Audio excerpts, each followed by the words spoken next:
Hello, everyone. Welcome back to Tim with Tomes and Tales. I'm Tim, author of Haunting, a short ghost story, and the hardboiled detective novel Baltimore City. Today on the channel, I'm reviewing Lucky at Cards by Lawrence Block.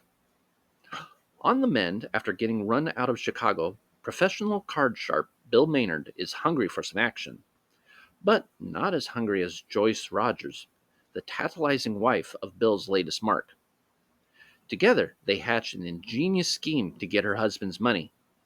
But in life, as with poker, the other player sometimes has an ace up their sleeve.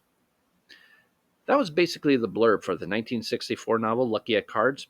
It was re released by the publisher Hard Case Crime almost 4 decades later, and I really liked the protagonist in this novel, scoundrel that he was. He had an interesting backstory that I found appealing, and the plot was reminiscent of those Double Indemnity and The Postman Always Rings Twice novels. It's got the sex and suspense that I would expect from a book like this. Now, as I always say, there's never a perfect book.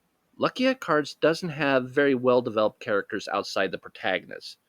The female characters are a bit one dimensional, and most of the male side characters are even worse.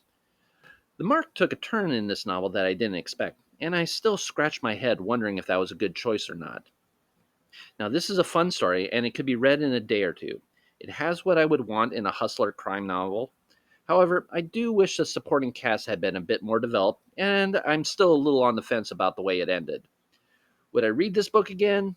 Not likely, but I did enjoy it, and I think many crime and heist fans would too. It's just not something I personally would go back to.